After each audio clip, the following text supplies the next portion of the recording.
कहानी की शुरुआत होती है सन 1977 में। न्यूयॉर्क शहर से कुछ मील दूर घने जंगलों के बीच स्लीपी हॉलो नामक एक छोटा सा गांव हुआ करता था। एक रात उसी गांव में रहने वाला एक धनी जमींदार पीटर वैन गैरेट अपने बेटे डैन वैन गैरेट के साथ कहीं जा रहा होता है, जहां एक और डर्क घोड़े की लगाम लगा के अपनी बग्गी को चला रहा था, तो वहीं उसका पिता पीटर बग्गी के अंदर बैठा जल्द से जल्द अपने डेस्टिनेशन में पहुंचने की राह देख रहा था। खामोशी को चीरती हुई उसकी बग्गी तेज गति से आगे बढ़ती जा रही होती है कि तभी अचानक अपने घोड़ों के हिनगनाने की आवाज सुनकर अंदर बैठे पीटर के जिस्म में डर की एक लहर उठती है। इतने में ही एकाएक बाहर से आती तलवार की आवाज सुनकर जब पीटर बाहर झांक के देखता है तो अपने बेटे का बिना सर का धड़ देखकर उसका कलेजा मुंह को आ जाता है और वो डर के मारे बग्गी से नीचे छलांग दे देता है। उठकर वो खेतों की तरफ भागने लगता है। तभी एक जगह पर आके अचानक उसे एक भयानक सनकल वाले स्कैर को देखता है, जिसे देखकर डर के मारे उसकी आत्मा थर थर कांप जाती है। तभी अगले ही पल उसके पीछे से एक साया आता है और अपने तलवार के एक ही वार से उसके सर के धड़ को अलग कर देता है। उसके खून के छींटे उस स्केयर क्रो के चेहरे पर और भी ज्यादा खौफनाक बन जाते हैं। और इसी के साथ ये कहानी न्यूयॉर्क शहर की ओर अपना रुख मोड़ लेती है, जहां हमारी मुलाकात होती है शहर के एक पुलिस कांस्टेबल एक एबॉट क्रेन से, जिसे शहर में गश्त लगाते वक्त अचानक नदी पर बहती हुई एक अनजान व्यक्ति की लाश मिलती है। क्रेन उस लाश को तुरंत अपने बड़े अफसर के पास पुलिस स्टेशन भिजवा देता है, लेकिन वो अफसर उस लावारिस लाश के मौत की बजाय जान बगैर ही अपने सिपाहियों को उसे जलाने की हुक्म दे देता है। उस दौर में जहां कानूनी फैसले पारंपरिक तरीकों से लिए जाते थे, वही क्रेन की सोच उन सबसे अलग थी। वो अपने बनाए हुए मैकेनिकल डिवाइस की मदद से लाशों की पोस्टमार्टम और फिंगरप्रिंट जैसी फॉरेंसिक इन्वेस्टिगेशन टेक्निक्स का इस्तेमाल किया करता था, जिससे कि वो मौत की असल वजह को जानकर सही गुनहगार को पकड़ता था। लेकिन उसके साथ उसके अफसर धार्मिक मान्यताओं के कारण लाशों की चीर फाड़ करने नहीं दिया करते थे और वो उसके विरुद्ध हो जाते थे। इसलिए वो कोई भी लावारिस लाश को बिना कोई छानबीन किए ही जला देते थे, यहाँ तक कि वो किसी बेगुनाह को बिना सबूत के पकड़े उसे गुनहगार ठहराकर उसे मार दिया करते थे। इस तरह से क्रेन कोर्ट में कानून के इस अंधविश्वास और बेरहम टॉर्चर के तरीकों का विरोध करता है और उन्हें विज्ञान की सहायता से कानूनी तहकीकात करने की सलाह देता है। तो इस पर जज साहब क्रेन पर ही भड़क उठते हैं। पता चलता है कि इससे पहले भी कई बार क्रेन और जज की इस बात पे लेके बहस हो चुकी थी और जज क्रेन की इस नई सोच को हमेशा विरोध करते आ रहे थे। हालांकि बार बार की बहस से तंग आकर जज क्रेन को उसकी बात सही साबित करने के लिए एक चैलेंज देते हैं। वो क्रेन को बताते हैं कि स्लीपी हॉलो नामक एक गांव में हाल ही में कुछ दिनों में 3 कत्ल हुए हैं। कातिल ने तीनों के सर उनके धड़ से अलग कर दिए हैं। अब तक कोई भी उस कातिल को ढूंढ नहीं पाया है। जज क्रेन को स्लीपी हॉल जाकर अपने तरीकों से उस कातिल को पकड़ने का चैलेंज देते हैं। इस खूंखार कातिल के बारे में सुनकर क्रेन थोड़ा घबरा तो जरूर जाता है, लेकिन उसे खुद पर इतना भरोसा होता है कि वो अगले ही दिन अपना सामान समेटकर स्लीपी हॉलो की ओर रवाना हो जाता है। अपने घोड़ों से बंधी बग्गी में 2-3 दिन का सफर करने के बाद क्रेन स्लीपी हॉलो में दाखिल हो जाता है। क्रेन को ये देख के बड़ी हैरानी होती है कि दिन के वक्त भी उस गांव में एक अजीब सा सन्नाटा पसरा हुआ था, मानो जैसे पूरा गांव किसी मातम में डूब गया हो। क्रेन लगातार उस घर की ओर बढ़ रहा था जहां उसके ठहरने की व्यवस्था की गई थी। इस दौरान क्रेन को आता हुआ देख गांव के लोग अपने घरों की खिड़की और दरवाजे बंद कर देते हैं। हालांकि क्रेन उन्हें नजरअंदाज करता हुआ आखिरकार एक बड़े से सुनसान घर में आकर रुक जाता है। उस घर पर दरवाजा खटखटाता ही है कि जब वो अपने बगल में देखता है कि वहां अंधेरे की आड़ में 2 प्रेमी जोड़े अपने प्रेम लीला में मग्न थे। इतने में ही घर का दरवाजा खुलता है। तभी क्रेन देखता है कि घर के अंदर तो पार्टी चल रही थी। ये देख क्रेन घर के अंदर चला जाता है और वहाँ उसकी मुलाकात होती है ट्रीना नाम की एक लड़की से होती है।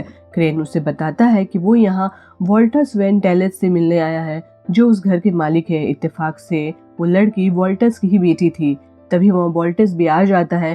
क्रेन वॉल्टर्स को अपना परिचय देते हुए बताता है कि उसे स्लीपी हॉल में हो रहे कत्ल की तहकीकात करने के लिए न्यूयॉर्क से यहाँ भेजा गया है। यह सुनकर वॉल्टर्स क्रेन का भव्य स्वागत करते हुए उसे उसका कमरा दिखाता है। अपने कमरे में अपना सामान रखने के बाद जब क्रेन कत्ल की वारदात पर चर्चा करने वापस वॉल्टर्स के पास जाता है तो देखता है कि वह वॉल्टर्स के साथ उसके 4 दोस्त मौजूद थे, जो स्लीपी हॉल के जाने माने इंसान थे। जिनमें से शामिल थे स्लीपी हॉल के डॉक्टर, चर्च के पादरी, वहाँ के कोर्ट की जज और लॉयर। साथ ही वॉल्टर्स भी क्रेन को अपना परिचय देते हुए बताता है कि वो पहले यहाँ एक मामूली किसान हुआ करता था, लेकिन उसने अपनी कड़ी मेहनत से इतनी संपत्ति बना ली कि आज वो इस गांव का सबसे बड़ा जमींदार है। जान पहचान हो जाने के बाद क्रेन सीधे मुद्दे पर आ जाता है।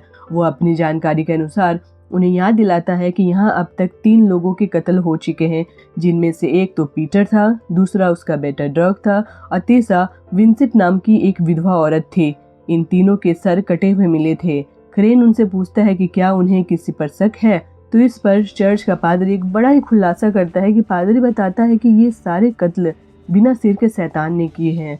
वॉल्टर्स आगे उस घुड़सवार शैतान की कहानी बयां करने लगता है कि आज से करीब 20 साल पहले जर्मन की एक क्रूर महारानी ने अमेरिकियों पर इंग्लैंड की हुकूमत बरकरार रखने के लिए अपने सिपाहियों के साथ एक दरिंदे को भी युद्ध लड़ने अमेरिका से भेजा था, जिसका नाम था हैशियन बाकी। सारे सिपाहियों को तो वो पैसों के लिए जंग लड़ने के लिए आए थे, लेकिन हैशियन केवल खून का प्यासा था और वो अपने घोड़े पे सवार होकर तेजी से रणभूमि की ओर कूच करता था और जो भी उसके रास्ते में आता था उसका अपनी तलवार से सिर काट दिया करता था। उसने रणभूमि को अमेरिकियों के खून से सींच दिया था।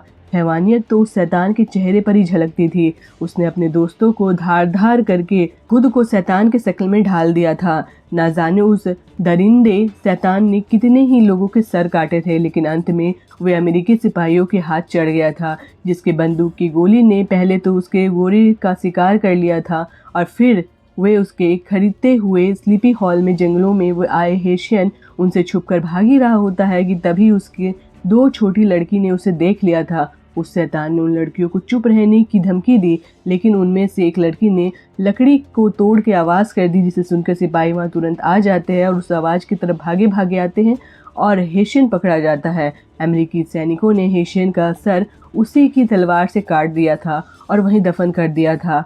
वॉल्टर्स का मानना है कि आज 20 साल बाद हैशियन शैतान का रूप लेकर जाग गया है और उसके रास्ते में आए हर एक सिर को वो काट देता है। ये खौफनाक कहानी सुनकर क्रेन के रोंगटे खड़े हो जाते हैं। डर के मारे उसके हाथ थर थर कांपने लगते हैं, लेकिन वो अपने डर पर काबू करते हुए कहता है कि यह सब मन घड़त कहानियां हैं। उसे सिर्फ विज्ञान पर यकीन है, जिसकी मदद से वो ये बात साबित कर देगा कि कातिल कोई शैतान नहीं बल्कि एक जीता जाता इंसान है।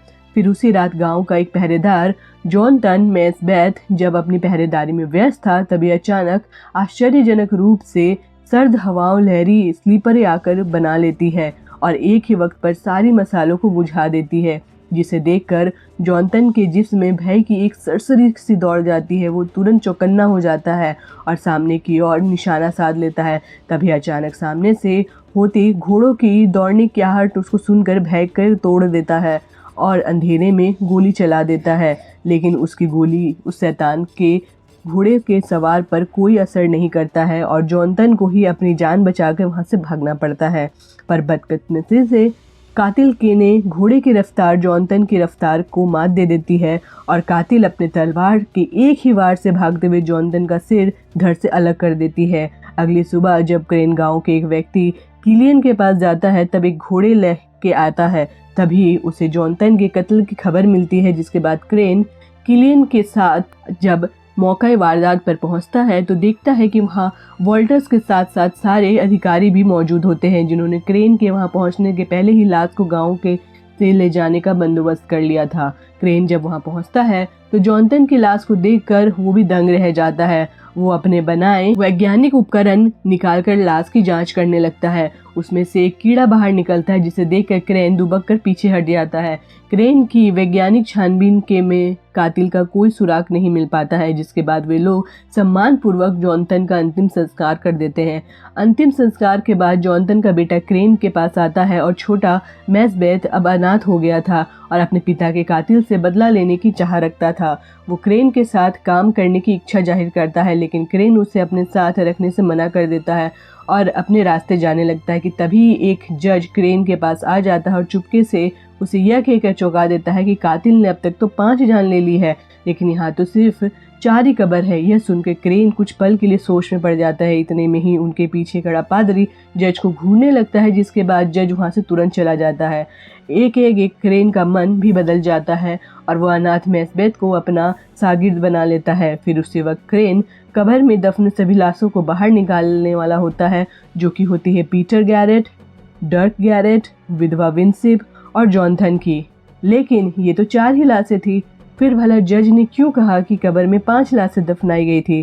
क्रेन इसी सोच में डूबा रहता है कि तभी क्रेन को विंसिप के पेट में जख्म के निशान दिखाई देते हैं, जिसे देख के क्रेन के दिमाग की घंटी बज उठती है। वो तुरंत विधवा विंसिप को उठाकर अस्पताल ले जाता है और बाकी सबके साथ डॉक्टर को भी अस्पताल से बाहर निकालकर खुद अपने उपकरणों से उस लाश का पोस्टमार्टम करने लगता है। क्रेन लाश की चीरफाड़ करने के बाद उस लाश से खून से सना हुआ हॉस्पिटल से बाहर आता है और बाहर आकर इंतजार कर रहे अधिकारियों को बताता है कि मरने से पहले विधवा विंसिप गर्भवती थी और जरूर वो कातिल इस बात से वाकिफ था। इसलिए उस दरिंदे ने पहले तो अपनी तलवार विंसिप के पेट में घुसाकर उसके गर्भ में मौजूद बच्चे को मारा और उसके बाद उसने विंसिप का भी गला काट दिया। ये सुनकर सारे अधिकारी हक्के भक्के रह जाते हैं। फिर उसी रात जब क्रेन अपने घोड़े पर सवार बैठ कर गांव की गश्त लगा रहा था, तभी पुल पर पहुंचते ही उसे अपने पीछे किसी और घोड़े की हिनहिनाने की आवाज़ सुनाई देती है, जिसे सुनकर क्रेन सहम जाता है। पर जब वो पीछे मुड़कर देखता है तो उसे वहां कोई दिखाई नहीं देता है। लेकिन तभी अगले ही क्षण सिर कटा शैतान अपने हाथों में एक जलता हुआ कद्दू लिए एक क्रेन के पीछे आ जाता है, जिसे देख के डर के मारे क्रेन की एक पल के लिए सांस ही रुक जाती है। वो सनसनाती हुई गति से अपने घोड़े पर दौड़ता हुआ जंगल की ओर भागने लगता है। वो शैतान मौत बनकर उसका पीछा करता है कि तभी क्रेन का एकाएक रुक जाता है और हिम्मत दिखाते हुए शैतान की ओर मुड़ता है। तभी वो शैतान जलता हुआ कद्दू क्रेन के चेहरे पर दे मारता है, जिससे क्रेन घोड़े के नीचे गिर जाता है और वो शैतान आगे की ओर निकल जाता है। पता चलता है कि ये कोई शैतान नहीं बल्कि कैटरीना का दोस्त बुरूम था, जिसने क्रेन को डराने के लिए ऐसा बेहुदा मजाक किया था। क्रेन जब उसके हंसने की आवाज़ सुनता है तब जाकर उसकी जान में जान आ जाती है। फिर आधी रात के वक्त अपने कमरे में सो रहा क्रेन जब एकाएक नींद से जागता है तो देखता है कि कैटरीना हॉल में बैठी हुई कोई किताब पढ़ रही थी, जिसे वो क्रेन के वहां आते ही छुपा देती है। बातों ही बातों में कैटरीना क्रेन को बताती है कि मरने वाले पीटर वैन गैरेट दरअसल उन्हीं के रिश्तेदार थे। उन्होंने ही बहुत समय पहले गाँव में उन्हें रहने के लिए घर दिया था। उसके बाद ही उसके पिता वॉल्टर्स अपनी मेहनत से एक धनवान जमींदार बन गए थे। उसके साथ ही वो बताती है कि उसकी माँ एक बीमारी की वजह से कुछ वक्त पहले ही चल बसी थी। जिस नर्स ने अपनी उसके माँ की इलाज की थी वो पहले उसकी देखभाल करती थी। उसके पिता वॉल्टर्स ने उसी से शादी कर ली। कैटरीना क्रेन को दिल ही दिल में चाहने लगी थी और क्रेन भी पहली नज़र में उसे दिल दे बैठा था।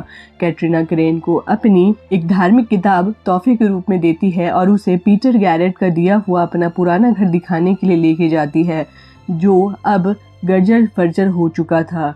घर दिखाने के बाद कैटरीना अंगीठी के पास बैठ जाती है और बातों ही बातों में वहाँ एक चित्र बनाती है, जिसे देख के क्रेन बेचैन हो उठता है क्योंकि वो जादू टोने से जुड़ा एक चित्र था। लेकिन फिर क्रेन उसे महज इत्तेफाक समझकर नज़रअंदाज कर देता है।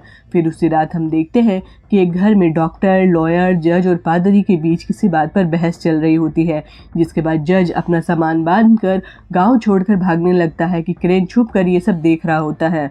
वो जज को रास्ते में ही रोक लेता है। जज को पहली मुलाकात में क्रेन और जज की बात अधूरी रह गई थी।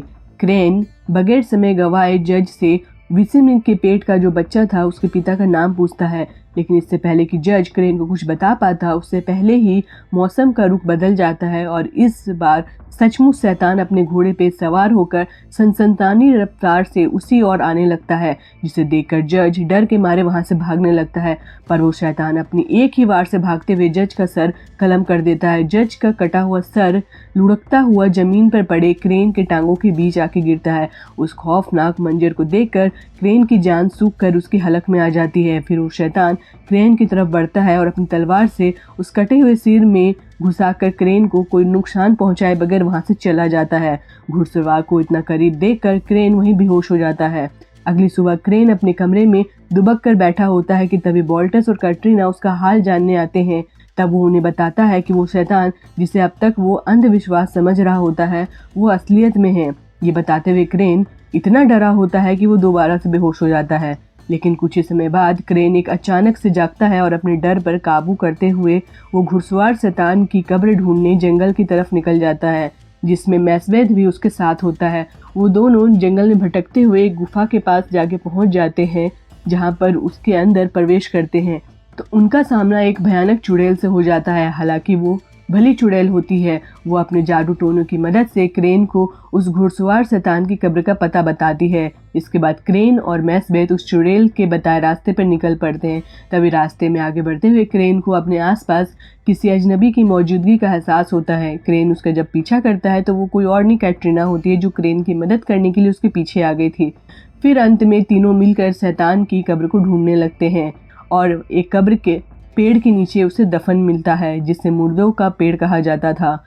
इस पेड़ का डरावना रूप देखकर तीनों की आंखें फटी की फटी रह जाती है। तभी उस पेड़ में टपकती खून की बूंदें देखकर क्रेन आश्चर्यचकित रह जाता है। जब क्रेन उस पेड़ के तने को काटता है तो आश्चर्यजनक रूप से पेड़ की खून की धार बहने लगती है, जिसके छींटे क्रेन के चेहरे पर लाल कर देती है।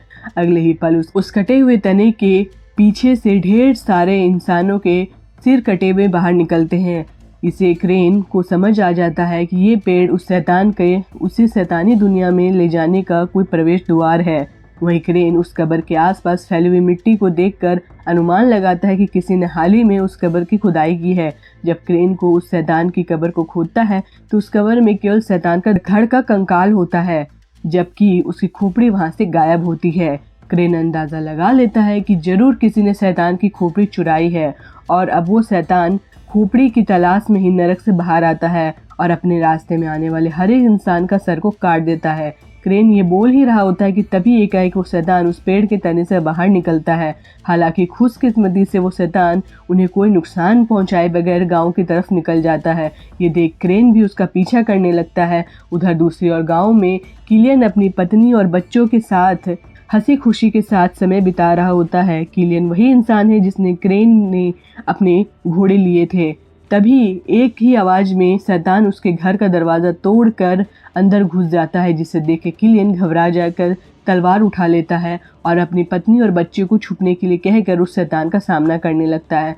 लेकिन वो शक्तिशाली शैतान के आगे एक पल भी नहीं टिक पाता और शैतान उसका सर काट देता है। शैतान किलियन की बीवी बच्चों को भी ढूंढकर मौत के घाट उतार देता है। इतने में ही कैटरीना का दोस्त ब्रूम उस शैतान को खत्म करने के लिए मंसूबे से उसके आड़े आ जाता है और उस पर गोली चला देता है, जिससे वो शैतान धराशायी हो जाता है। लेकिन अगले ही पल उस शैतान वापस उठ खड़ा होता है और ब्रूम को मारकर अपने रास्ते से दूर कर देता है। पर ब्रूम दोबारा उस पर चाकू से हमला करके अपनी ही शामत बुला लेता है। हालांकि इस बार भी शैतान उस चाकू को ब्रूम के पैर के ऊपर दे मारता है और फिर से अपने रास्ते जाने लगता है कि तभी इतने में ही क्रेन वहां आ जाता है और ब्रूम को समझाता है कि वे लोग उस शैतान से नहीं जीत सकते हैं। लेकिन नासमझ ब्रूम ने जोश में दोबारा शैतान से उलझ पड़ता है और उसे बचाने की जद्दोजहद में क्रेन भी शैतान की तलवार से घायल हो जाता है। इसके बाद वो शैतान अपनी तलवार से ब्रूम के शरीर को 2 टुकड़ों में काट देता है और वहां से चला जाता है। कुछ देर बाद जब क्रेन की आंख खुलती है तो वो खुद को अपने कमरे में पाता है, जहां डॉक्टर बॉल्टेस और उसकी पत्नी भी मौजूद होती है।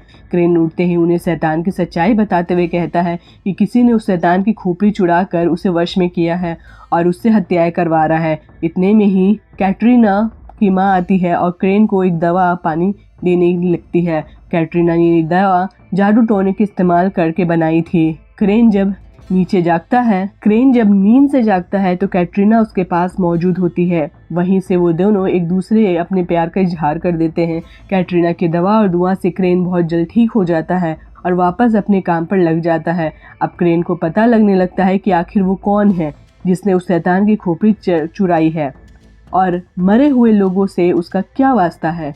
क्रेन छानबीन में लग जाता है। उसे संदिग्ध 2 में सबसे पहले वॉल्टर्स का ही नाम सूझता है, जिसे वो अपनी डायरी में लिख लेता है। इतने में ही क्रेन को वोल्टेस की फैमिली ट्री में पिक्चर वेन गेरेट की एक और बेटे का नाम लिखा हुआ दिखाई देता है, जिसकी हाल ही में महज 1 साल की उम्र में ही मौत हो गई थी। उसे देखते ही क्रेन की दिमाग की घंटी बज उठती है और मैकबेथ को लेकर वो तुरंत लॉयर के दफ्तर पहुंच जाता है। तभी मैकबेथ को वहां उसके पिता जॉनथन का बैग मिल जाता है। इतने में ही वहां वो छुपा हुआ लॉयर बाहर निकल आता है और वो ऐसे डरा होता है कि मानो उसकी मौत सामने खड़ी हो। वहीं क्रेन को जॉनथन के बैग में पीटर वैन गैरेट की वसीयत और उसकी शादी का प्रमाण पत्र भी मिल जाता है, जिससे सारा मामला आईने की तरह साफ हो जाता है। दरअसल पीटर वैन गैरेट ही विधवा विंसिप के बच्चे का नाजायज बाप था, जो उसके घर पे नौकरानी का काम करती थी। फिर पीटर ने पादरी की मदद से विंसिप से शादी कर ली और उसे अपनी सारी जायदाद विंसिप के होने वाले बच्चे के नाम कर दी। डॉक्टर ने गर्भावस्था के दौरान विंसिप की देखभाल की, जज से विंसिप का कानूनी रूप से साथ दिया और लॉयर ने भी उनकी शादी और वसीयत के सारे दस्तावेज तैयार किए थे। और इन सब काम के लिए पीटर ने अपने वफादार नौकर जॉनथन को अपने गांव का गवाह बना दिया था, ताकि उसका बेटा डर्क उसकी वसीयत को खारिज ना करे। लेकिन फिर किसी ने उन सारे लोगों को शैतान के हाथों मरवा दिया जो पीटर की जायदाद के हिस्सेदार थे। इसलिए अब पीटर की सारी जायदाद वोल्टेस के हिस्से आ चुकी थी, क्योंकि वो उसका आखिरी बचा रिश्तेदार था। इसलिए क्रेन इस नतीजे पे पहुंच जाता है कि वोल्टेस ही वो अपराधी है जिसने शैतान की खूबी चुराई है और पीटर की जायदाद पाने के लिए जायदाद के सारे हिस्सेदारों का शैतान के हाथों कत्ल करवा रहा है।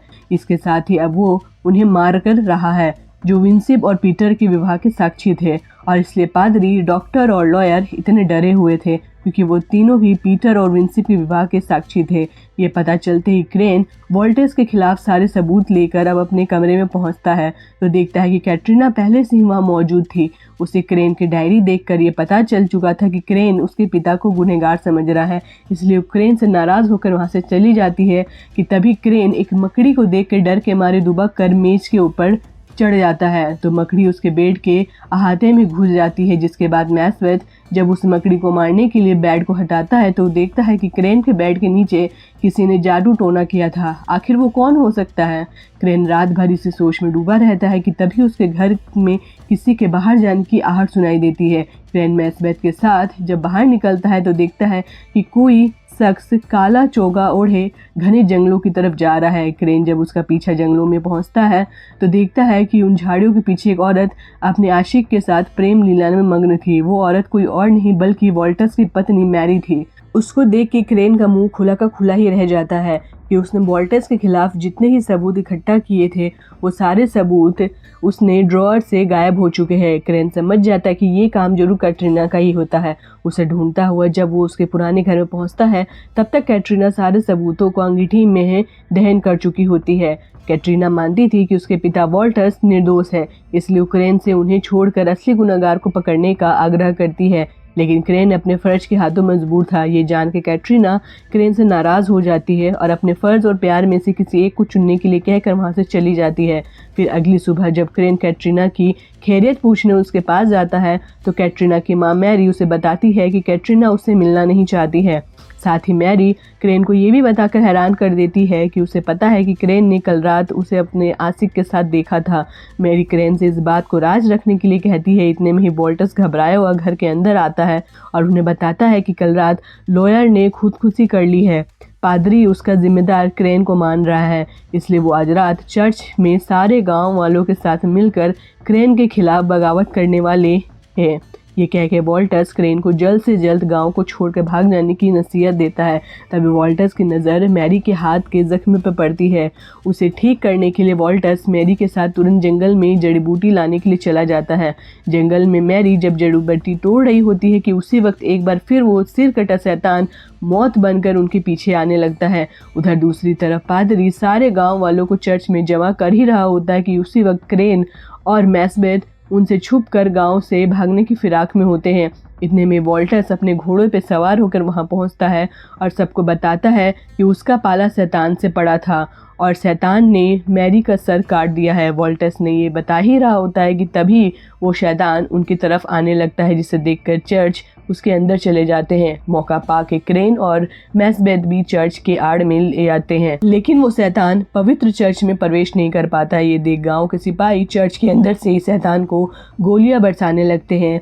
वहीं चर्च के अंदर कैटरीना जादू टोने को कोई चिन्ह बना रही होती है। दूसरी ओर पादरी वोल्टेस को चर्च से बाहर निकल जाने के लिए कहता है ताकि शैतान उसे मारकर चुपचाप वहां से चला जाए और बाकी किसी की जान पर कोई आँच ना आए। ये देखकर जब क्रेन उनका झगड़ा रोकने के लिए वहां आता है तब वोल्टेस क्रेन की बंदूक चुरा लेता है और पादरी पर तान देता है। मामले की गंभीरता को देखते हुए डॉक्टर उनके बीच आता है और वोल्टेस से कहता है कि पहले ही काफ़ी खून खराबा हो चुका है और अब वक्त आ गया है कि हमें तुम्हें सच्चाई से रूबरू कराना होगा। वो कहते ही पादरी, जज, लॉयर और खुद डॉक्टर ने उसके साथ झूठ बोला था। उसी ने किसी ने शैतान शक्तियों की मदद से अपने कब्जे में कर रखा था।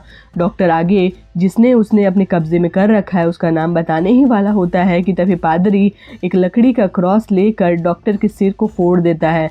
इसी कश्मकश में वॉल्टस से गोली चल जाती है जिससे पादरी भी मर जाता है। अब सारे सिपाही वॉल्टस की जान के दुश्मन बन जाते हैं। तभी बाहर से वो शैतान एक खंजर नुमा लकड़ी को रस्सी से बांधकर वॉल्टस की ओर मार देता है, जिससे वो समझ जाता है कि इन सब मौतों की जिम्मेदार वॉल्टस नहीं बल्कि कैटरीना है, क्योंकि अब वही वैन गैरेट की जायदाद की आखिरी हिस्सेदार बची थी। ये जानने के बाद क्रेन का दिल टूट जाता है और वो अगली ही सुबह गांव को छोड़ कर जाने लगता है। रास्ते में वो देखता है कि गांव वाले वॉल्टस की पत्नी मैरी की लाश को हॉस्पिटल ले आए थे।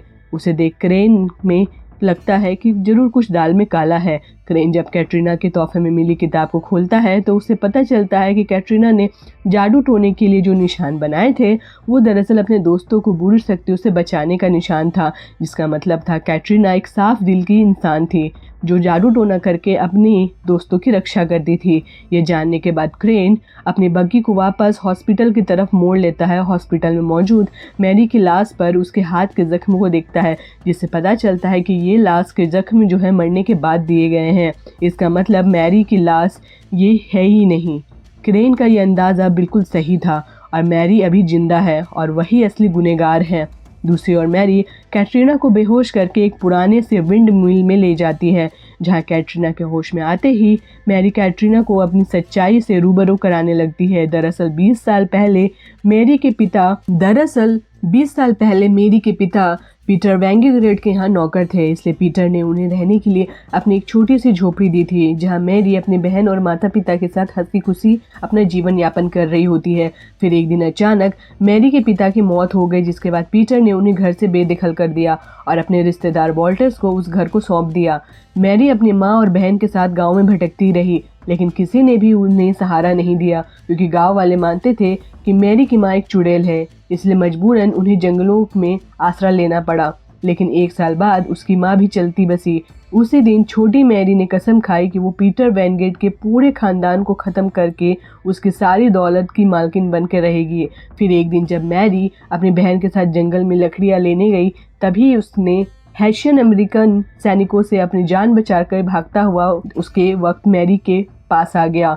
अब मैरी की बहन तो वहां से भाग गई, लेकिन मैरी ने उसी वक्त नरक के देवता से अपनी आत्मा का सौदा कर लिया और हेशियन के शरीर पर कब्जा कर लिया था। इसी तरह वक्त बीता और 20 साल बाद मैरी वॉल्टस की बीमार पत्नी की नर्स बनकर उसके घर आई और उसकी पत्नी को जहर देकर मार दिया। मैरी ने वॉल्टस को पहले ही अपने प्यार की जाल के झांसे में फंसा लिया था, इसलिए वॉल्टस ने उससे शादी कर ली थी। उसके बाद मैरी ने घुड़सवार शैतान का सिर चुरा लिया था और पहले तो उसने अपने दुश्मन पीटर को और उसके बाद उसके बेटे डैक को मरवा दिया। फिर उसने पीटर की जायदाद में होने वाले मालकिन विधवा विंसिप के बच्चे को भी मारकर उसे भी हटवा दिया। जब क्रेन हत्याओं की छानबीन करने लगा तो स्लीपी हॉल में आए तो मैरी ने अपने खिलाफ सबूत मिटाने के लिए उन सभी लोगों को मरवा दिया जो पीटर और विंसिप के विवाह के साक्षी थे और जिनसे ये पता चलता है कि विंसिप के पेट में पीटर का बच्चा है। इसी वजह से उसने किलियन की पूरी फैमिली और जॉनथन मैस्बेथ को मौत की घात उतार दिया था। मैरी की सच्चाई पादरी, डॉक्टर, लॉयर और जज भी जानते थे, इसीलिए मैरी ने पादरी को अपने हुस्न के जाल में फंसाकर उसने अपने वश में कर लिया और क्रेन ने मैरी और जिसके साथ प्रेम लीला में मग्न देखा था वो कोई और नहीं बल्कि पादरी था। डॉक्टर के मैरी के नौकरानी के साथ नाजायज संबंध थे। यह बात सबसे छुपा कर रखने के लिए डॉक्टर ने मैरी का साथ दिया था। लॉयर ने तो मैरी के डर से ही खुदकुशी कर ली थी और जब सिर्फ जज मैरी के खिलाफ आवाज उठाई तो मैरी ने उसे भी मौत के घाट उतरवा दिया था। यहाँ तक कि उसने अपनी उस चुड़ैल बहन को भी मार दिया था जिसने क्रेन को शैतान की कब्र का पता बता दिया था। फिर अंत में उसने अपने नौकरानी से सारे को मारकर अपने कपड़े पहना दिए, जिससे लोगों को गुमराह किया कि वो मर चुकी है। उस वक्त वॉल्टस शैतान को देखकर ही डर के मारे भाग गया था, इसलिए मैरी ने असलियत नहीं जान पाया और अंत में वो भी मारा गया। अब सिर्फ उसे कैटरीना को अपने रास्ते से हटाना था, जिसके बाद वो पीटर गैरेट की जायदाद की एकलौती मालकिन बनकर रह जाएगी। उसे मारने के लिए मैरी ने एक बार फिर घुड़सवार शैतान को जगा दिया था और वो मौत बन के कैटरीना की तरफ आने लगता है। इसी बीच कैटरीना को बचाने आए मैक्सबेथ को भी मैरी बंदी बना लेती है, लेकिन तब तक क्रेन कैटरीना और मैक्सबेथ को लेके भाग पता चलता है उससे पहले कि वो शैतान वहाँ पे आ जाता है, जिससे बचने के लिए क्रेन सभी को लेकर विंड मिल के ऊपर चढ़ जाता है और वे लोग उस विंड मिल में आग लगाकर उसके पंखों के सहारे से नीचे आ जाते हैं। वो विंड मिल एक बड़े धमाके के साथ खाक में मिल जाता है, मगर वो शैतान आग की लपटों से भी सही सलामत बाहर आ जाता है और कैटरीना के पीछे लग जाता है। क्रेन किसी तरह शैतान को उसके कब्र तक ले आता है और तभी मैरी भी वहाँ आ जाती है। उसके बाद उस शैतान की खोपड़ी भी होती है। मैरी क्रेन की छाती में गोली मारकर कैटरीना को पकड़ लेती है और शैतान को अपने पास बुलाने लगती है और तब शैतान काफ़ी उसके नज़दीक पहुंचने वाला होता है कि तभी ज़मीन पर पड़ा बेजान क्रेन आश्चर्यजनक रूप से उठ खड़ा होता है और मैरी पर झपटा पड़ देता है। दोनों ही शैतान की खोपड़ी को लेकर काफ़ी हाथापाई हो जाती है। हालांकि अंत में मैक्सबेथ मैरी के सिर पे एक लकड़ी का जोरदार वार करता है, जिससे मैरी वहीं पे बेहोश हो जाती है। दूसरी ओर शैतान ने कैटरीना को जकड़ लिया था और अब उसका वो सिर धड़ से अलग करने वाला ही होता है कि तभी क्रेन शैतान को आवाज़ देता है और उसकी खोपड़ी उसको सौंप देता है। शैतान भी कैटरीना को छोड़कर अपनी खोपड़ी को पकड़ लेता है और इसके बाद वो अपने गर्दन में उसको लगा लेता है। देखते ही देखते उसका सर पहले की तरह हो जाता है और वो शैतान अब गुलाम बनाने वाली मैरी को पकड़ लेता है। मैरी जैसे ही होश में आती है, वो शैतान उसे एक खूनी चुंबन दे के नरक में ले जाता है और इस तरह से कैटरीना को शैतान से मुक्ति मिल जाती है और क्रेन भी अपने काम में सफल हो जाता है और अंत में कैरेन ने कैटरीना और मैक्सबेथ को हमेशा के लिए अपने साथ न्यूयॉर्क शहर ले जाता है और इस तरह से ये कहानी और ये फिल्म यहीं पे समाप्त हो जाती है।